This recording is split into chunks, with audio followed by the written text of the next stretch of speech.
Hello, everyone. Welcome to another edition of the Live Ones. It is Wednesday, May 4th, 2022. Crazy time in sports, jam-packed schedule. We got Stanley Cup playoffs, we got NBA playoffs, we got baseball in full swing. We got the Kentucky Derby this Saturday. It's crazy. So much to keep track of, but we do it all for you here. Kind of a quiet day headline-wise. Probably the biggest thing from yesterday was Game 1 of the Rangers-Penguins series, i.e. the one where I, as a Flyers fan, am rooting for a meteor to hit the building.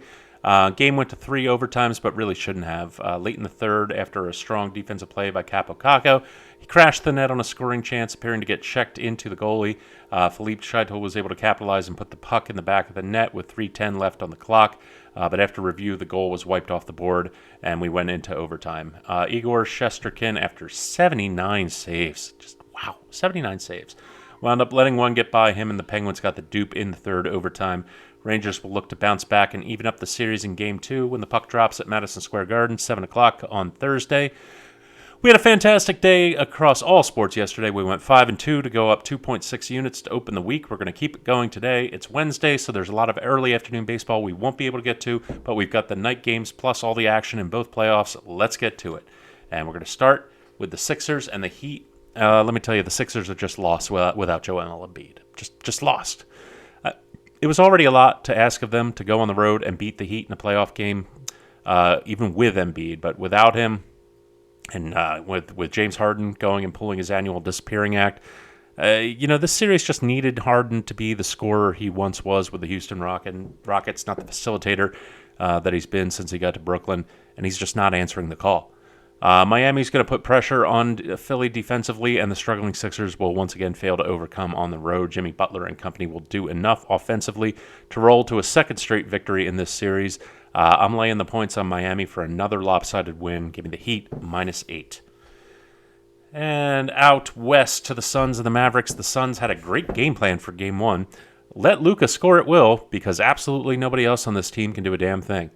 It's a one-man show on both ends of the floor. Luka scored 45 points and had 12 rebounds and 8 assists, but it just wasn't enough in a 121-114 Game 1 loss.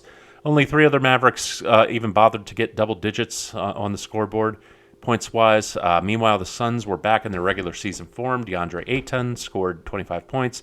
Devin Booker scored 23, just his second game back from a hamstring injury.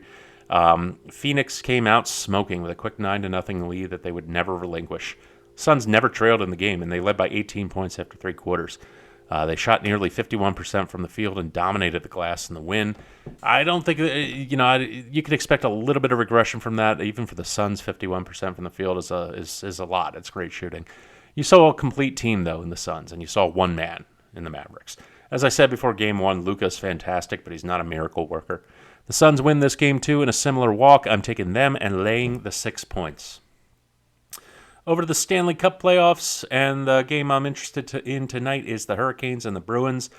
Carolina, they just rolled to the Metro Division crown. They finished 6 points up on the Rangers, closed the regular season with 6 straight victories to help seal the title, and followed that up with a solid showing in Game 1 of the series. And, it's just really, really, really tough to go into Carolina and win. It's a tough arena to play in, and the Bruins have failed in all 4 meetings this season. Boston's been outscored 21-2 in their games in Carolina. And while things might be a little bit closer here and maybe not so lopsided, in the end, Carolina is going to get the win on home ice and take a 2-0 series lead. They just outclass the Bruins in every aspect of the game. I'm going to take Carolina on the money line at -120. Out to baseball. Let's talk Yankees. Let's talk Blue Jays. The Yankees have won 11 straight games and have the best record in Major League Baseball. They're handing the ball to Nestor Cortes as they look for their 5th straight series sweep. Cortes has been, surprisingly, the Yankees' best pitcher this season. Through 4 starts, he's pitched to a 1.31 ERA with 28 strikeouts in 20 2/3 innings. On the other side will be Yusei Kikuchi. Last season, he had a breakout start to the season, got his first All-Star selection, but then he really just fell off in the second half. Went 1-5 with an ERA around 6 in the second half of last season. And in 4 starts this year, it looks like he's more along his second half form last year than his first half. He's got a 5.52 ERA, and he's walked as many batters as he struck out. You never want your strikeout to walk ratio to be 1.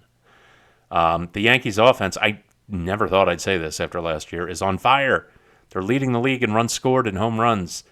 They've also hammered lefties for a 344 batting or a 344 on base percentage against lefties. Toronto is ass against left-handers. Absolutely nothing about this game is encouraging for the Blue Jays, and I think they go down to another defeat tonight. You got a nice price on the Yankees tonight on the money line at -120. You just go ahead and take that. And last but not least, the Rangers and the Phillies. The struggling Phillies are going to turn to Zach Wheeler in the final leg of their 2-game interleague series with the Rangers. The Phillies are sitting 2 games below 500 after their 6-4 loss on last night. I mentioned this, but as unfortunately bad and as struggling as the Phillies are, they just got no business losing to the Rangers whatsoever. Even with the Rangers having spent $500 million in new contracts to kind of shore up the fact that they have no depth and no farm system, this Rangers team just has way too many holes for the Phillies to be losing to them. But this is what the Phillies need tonight. They got Zach Wheeler on the mound, and the Rangers have been really hard-pressed to mount any kind of offense against right-handers. Despite the additions, like we talked about, of Marcus Semien and Corey Seager to hit from the left side of the plate, the production just simply isn't there. Wheeler hasn't had his best stuff so far this season, as the mystery of why he wasn't able to make his opening day start just kind of lingers out there in the ether. But I have a hunch he's due for a good start, and you got a great opponent to play shutdown against tonight. I'm taking the Rangers team total under 3.5 runs. That is going to be it for me. Everyone bet safe, stay safe. Follow us on Twitter at Live1Sports. Check us out on Roku and Fire TV at the Live Ones. Have yourselves a great Wednesday, and I will see you next time.